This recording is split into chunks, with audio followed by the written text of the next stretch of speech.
Good afternoon. This is Coach Randy Millard, one fourth of the Two Class Report, and today I'm a correspondent for Sage Media. And today we're at one of the best gyms in the PSAL, and also known as a historical gym filled with many banners, state chips, city chips, and more so NBA players and McDonald's All Americans. And we're here with Coach Victoria Matos of Abraham Lincoln. How you feeling today? I'm feeling all right. How you doing? I ain't going front. I'm loving the hair. I'm loving what's going on. I'm loving your sweatshirt. I appreciate it. Yeah. I wondered about this because I feel like the in women, I was trying, in God we trust, but in women in sports. So how about we touch on that because you're one of the few female coaches in the BK4A. So I want you to talk about your night in and night out thoughts about you stepping on the sidelines against some of your male counterparts. Well, I've been coaching now for 10 years, one of which I was assistant coach for a girls basketball team. And the other years I was boys head coach. So for me, this is not a new space. Definitely being in the 4A is definitely a new space for me, just because I feel like there's a lot of pressure here. But this is nothing new. Coaching boys, I've been doing it for a long time. Started off at a charter school, won a championship over there, and then here the opportunity presented itself, and then now I'm here. So it's nothing new. Being alongside with Ruth Lovelace is definitely, somebody who has won city championships is definitely a pressure on me. But this is something I've been doing for a while, so that's not new to me. Well, I could say on the outside looking in, you've handled, that's the pressure well, because in your first year you didn't do too good according, to some people's standards within the Coney Island community and even in the city, but you've grown throughout the years. Can you talk about that process? Man, think year one game I won, and then year two, technically two, but Right. not really because it was a forfeit win. So Right. does that really count? But definitely is different coming from where I came from. There was no pressure over there.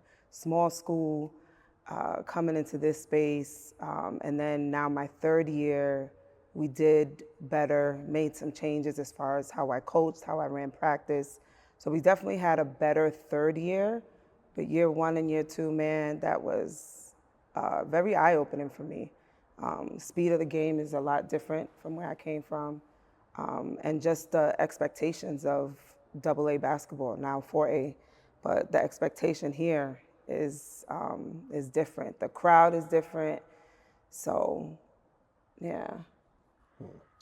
Now we're going to talk about the historical aspect of rail splitter basketball. You're you have jumped into a position, where is that when you think of Lincoln basketball, you think of city championships, state championships, pros, McDonald's All Americans, guys, student athletes playing at the high level. How have you managed to keep your footprint inside of that, in a historical aspect of rail splitter basketball? I don't know. How am I managing that? Because there's definitely, if you look around the gym, there's definitely a lot of banners, a lot of city championships, state championships.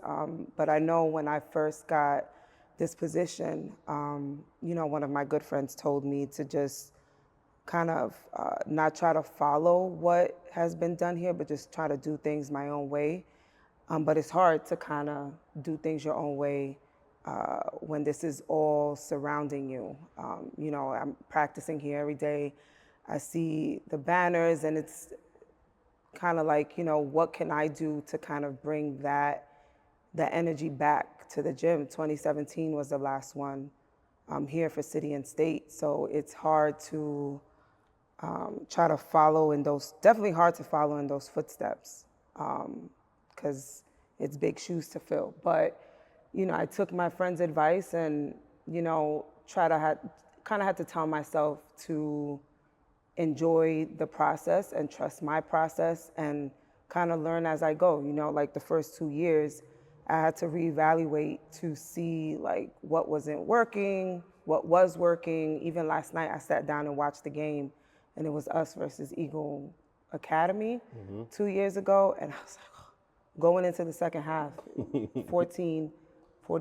Right. And it's like, what could I have done different? So now just looking into my third year, Better record. I'm not satisfied with it, but it was a good foundation that I set for myself in this program since I've been here. And moving forward, like, what do I have to do to get better and to maybe one day get to that city championship caliber program? The Abraham Lincoln program has been synonymous in the Coney Island community. How was the community taking you in regards to you being the first female coach, and even in regards to bringing some of the highly touted, quote unquote, student athletes that Coney Island has to offer? I think the first 2 years, let's just go back to that, I think the community was starting to get to know who I was. And so it was like, who is this lady that just came in from like nowhere? You look my name up, there's nothing popping up about Coach Victoria Matos. Right. Now that I've made an effort to go out and get to know the community, I think the community and I are kind of building this relationship now, which, things take time. Relationships take time to build, especially when somebody doesn't really know who you are. So now it's like we're kind of bridging the gap where I'm getting help from the community, and we're trying to do things to kind of bring back what Lincoln used to be. So there's definitely a lot of help now, and a lot of feedback that I'm getting from the community. So, like I said, any relationship takes time to build, and I think we're going in the right path as far as where we're going, where our relationship is going. Okay. Which job is tougher, being a head coach at Abraham Lincoln or being a mom? And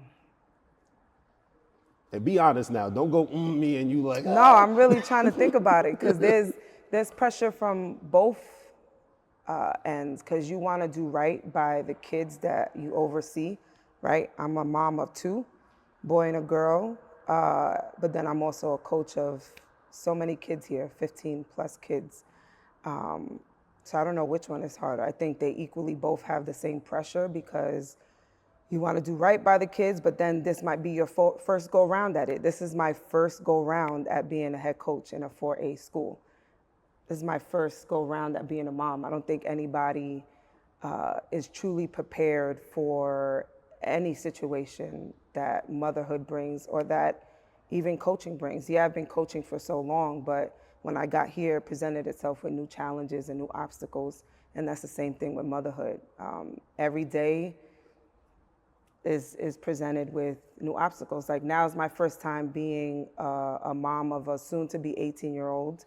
Sheesh. And my daughter's about to be 16, so it's my first time at that. Just the same thing, it's my first time dealing with this. I don't know which one's harder. Maybe the pressure of this, of being the head coach here, Right. just because of the history and what it was before. And so now, we went through that period of time where nothing was happening, where I was only winning 1 game a year. And then now we're here. So I went through it, and then now year 3, coming up on year 4. Maybe this is the harder one. This is This is the hardest part. Because, you just got to deal with your babies, right? I got to deal with the kids here, and then also the community, the fan base, people that have come through this gym before. So maybe this one is the hardest job. So in your coaching style, and you being a mom, do you have some motherly instincts when you approach the game at times? I think too much of motherly instincts. I have, one of my coaches calls me Mother Teresa. What? He just says, but it's just, sometimes I mean, maybe it's a good thing, maybe it's what the kids need, but sometimes I maybe give too much of a leeway to kids, and maybe they can be a little bit more disciplined, but I try to teach them through, example, or versus like punishing, or so yeah, I've been told I'm the Mother Teresa. Does that bleed into my coaching? Maybe. but it's just who I am. It's just how I feel like kids will respond to me. And I don't want to be like anybody else, right? This is just my way of coaching. This is how I've had kids respond to me in the past. So I guess I'll continue to be Mother Teresa. That is so cute. I like that for you, but it's cool though. Now, Is it? yeah, I like it for you though, honestly, because after watching you in your first year compared to now, you've grown so much, right? And it's even, with your approach to the game. Like I watched you win games with confidence. I watch you lose games with confidence, but confidence is the thing that's going to hold you over and get you over the hump. But speaking about confidence, last season you were the two claps report Brooklyn 4A Coach of the Year. How did you feel about that honor? It was good to see, or it was good to get that award because it just kind of put a stamp on the season that I had. Because it was rough, coming into this, not knowing what was next, not even knowing how year 3 was going to go. Right. Were the changes that I was making, was it going to make a difference? How I coach, was it going to make a difference? And it kind of like the trust that I put in myself for year 3, just getting that award just showed that I'm on the right path to what I'm trying to do with this program. So it felt good. Had no idea I was getting it. Yeah, man, we kind of shocked you. Definitely did. Definitely did. And shout out to, what's his name? Puff that did the artwork Yeah, for man, that. big shout out to Puff. It was amazing. Made me look good. But yeah, it just showed that, all right, coach, you're on the right path. So there's still more work to be done, but it just showed that I was heading in the right direction. Right, and it's not just you, in regards to the coaching staff that you've put together. Anytime anytime the two claps report or even Dre, with Sage Media, he sees you outside, it's you and your coaching staff. So I want you to talk about how did you create this coaching staff that has become so strong and, trying to find the right student athlete for the Rail Splitter program. Everything, I've been blessed. Everything in my life just kind of has been given to me. And that's what it was with the coaching staff as well. Like I didn't have to go out and seek. The people that I have around me have kind of been either in my circle or somebody knows somebody. I started off with the program with Coach Dean, who used to be the JV coach and came up to help me while I was transitioning into this position. And then I got Coach Zay, who knew somebody and was recommended to me. Then Coach Booby, who used to be here as well. He actually won the 1986 championship. And then, I have one of my silent coaches. I don't know if I can mention their name, but, It's a secret just society. All we secret ask is society, trust. right? But, Right. I have people around me that were just kind of put around me and around the kids that have been a blessing to me and the kids, because there's a lot of things that, everybody has their strengths and weakness. And I think I have my strengths as a coach. And I think in order for a program to run, everybody you have to find the right people that are good at what they do. Because there's a lot of things that I'm not good at, but that maybe my coaches can step in. I have one coach who's really good with attention to detail, one good coach who's really good with zone defense, working on zone offense, one coach who's really good with individualized work. So it's a matter of just, I guess, what God has given me.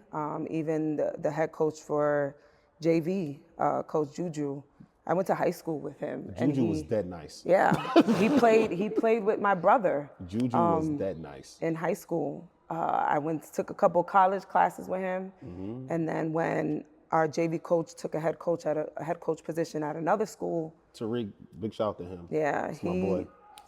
Juju stepped in. So it's kind of like I didn't really have to go out and seek, which is kind of like what's happening now. You know, the right people are coming around to kind of help with the program. So for that, I'm grateful because there's some holes that I have within my coaching that they fill. And I'm learning a lot from them, just watching them as they work with the kids. So it's definitely, it was just kind of given to me, my coaching staff, something I really didn't have to look for. So that I'm thankful. Now, this section is going to be about you. We're not going to talk about Rail Splitter basketball. We're not going to talk about student athletes. Why did you pursue coaching coaching high school basketball? Again, just things kind of fell in my lap. Well, I got into teaching 10 years ago.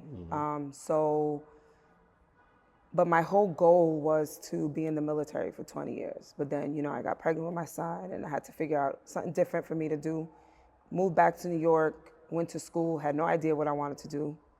Then went to go study English first. And then I was like, yeah, I don't want to study Shakespeare. And then now I was like, well, I like to play sports, let me study phys ed. And as soon as I got done with my degree, I had a friend who worked at the charter school that I coached at before.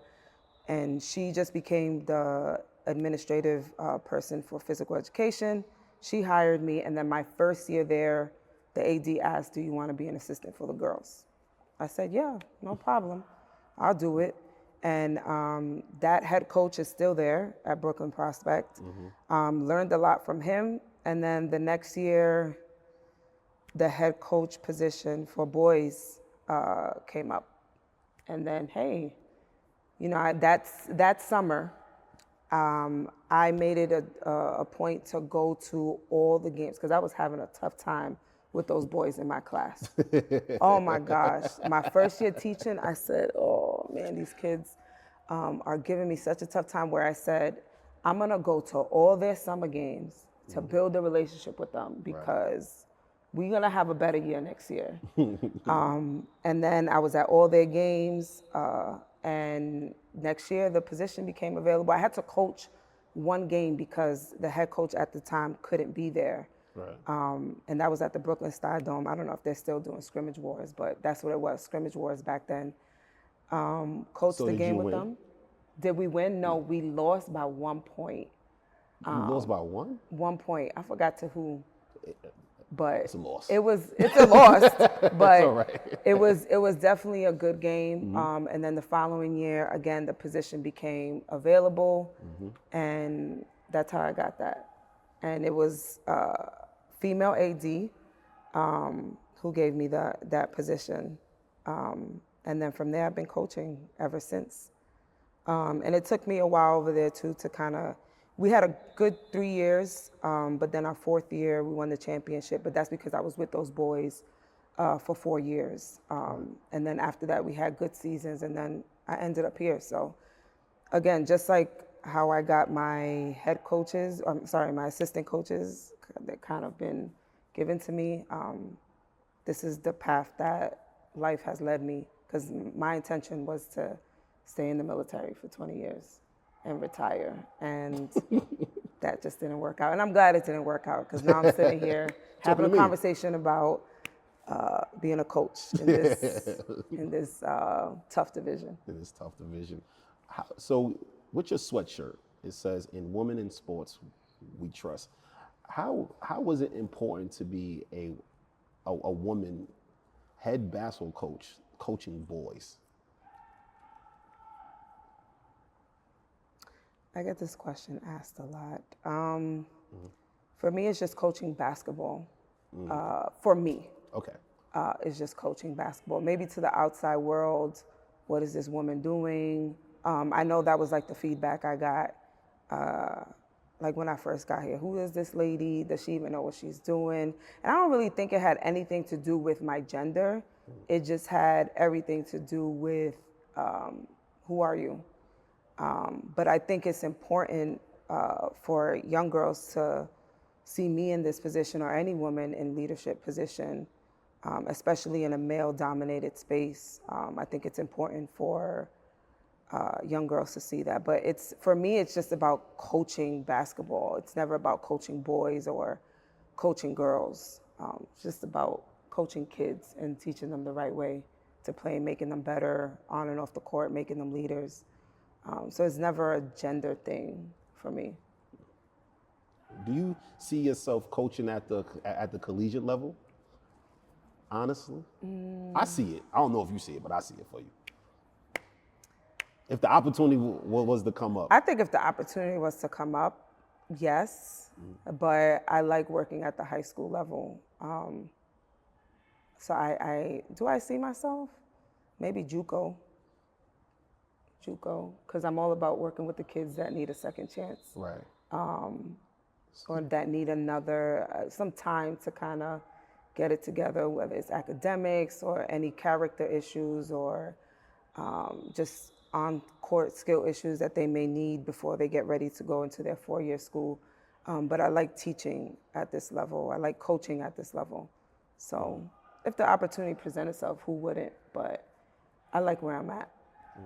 See, I approach life as it's, with it's just like moments and just like opportunities. What was your welcome to the Brooklyn for a moment? Oh, What was your, you was like, oh, I'm here. This is what it is. my whole first year, man. Actually, first 2 years, just getting blown out by 50 points almost every single game. That was like welcome to Brooklyn AA basketball. I think I remember vividly my first game at South Shore, and Smoke was like, yo, I've been here before, don't worry. And I'm like, yo, we just lost by like 50 points and you... I have to cut you off. I used to coach at South Shore. I used to coach JV with Smoke. Mm-hmm. So a lot of the times that we endured together on JV, like we would lose games by 50 to Thomas Jefferson. We would lose games by 50 to boys and girls. That's when programs were rolling. But then, as the tide changed, right? We won a JV city championship. And now as for you, through year 1 and 2, when you're getting punched around and people just looking at Lincoln as a W on the calendar, year 3, coaches are like, yo, I have to be more cognitive on playing Lincoln. I can't just walk in their facility thinking I'm gonna win by 20. Because I watched a lot of your games on live stream. A lot of them top tier teams, you had them on the ropes. You talking about this year? Yeah. Because we ain't have nobody on the rope year 1 or 2. Of course, you was getting knocked out. But the great part is about you is you stuck to it. You and your coaching staff. So it was like just watching you progress as a coach has been amazing. And I adore that about you because there's a bunch of coaches who've mentally gave up, but you haven't. And why is that? Just the people I had around me. Like, everybody goes through this. That was the message that I was getting. Everybody goes through this. You got to figure out what's going to work for you, what's not. Trust your process. It was just the support I had around me. Were there times where I'm just like, am I the right person for this position? No doubt I had those thoughts. But it was just the support I constantly had around me. And even, the coaching staff, we're all trying to figure out like what works, what doesn't. It was just us working as a collective to try to figure things out. Help from the community, like I said, just bridging that gap, and then just talking to different people, talking to people that have done this before, talking to old coaches, coaches from successful programs, coaches from programs that have turned around. That's where my motivation stayed, because other people were telling me this is just a part of the process. It has happened. You just have to figure out what's next. What are you going to do? And it's just life, period. Mm-hmm. When you get knocked down, it's like, are you going to stay down or are you going to get up and figure it out?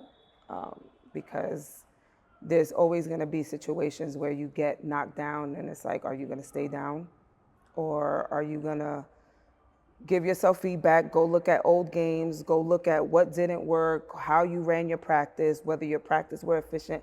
I remember seeing comments on, yo, what are they even doing at practice? And I was like, what am I doing at practice?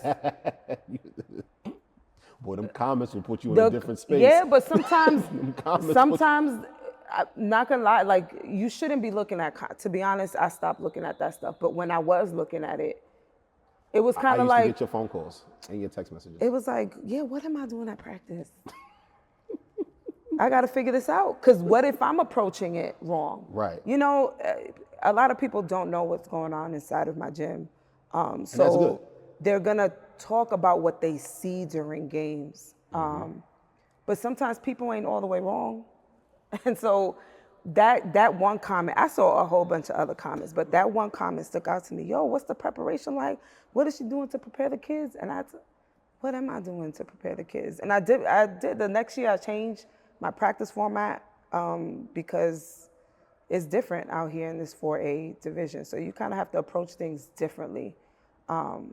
So just gotta, you get punched, you gotta get back up. And that's what keeps me going. It's just, life knocks you down. I've had plenty of situations where just life in general has knocked me down. And I'm here getting ready to turn 40 and I'm doing fine. 40? 40. Girl, I thought you was 27. All right. What are your expectations for this upcoming season? Because I ain't going front. I think you have some of the hitting gyms in the city. But I want to hear your outlook on the upcoming season. It's definitely going to be a different style from what we played last year, just because we have a different group of kids. But what's special about this group is that they have been in this gym probably longer than I have coaching. They've been a part of Project Sylvia when Coach Dashi was here. Big shout out to Coach Dashi. Definitely, shout out to him. So they have been, a part of this program for a very long time, and they've been playing together for a very long time. And I know I said that, when I won the championship at my last league, those kids, they were together since middle school, and I got them when they were in high school.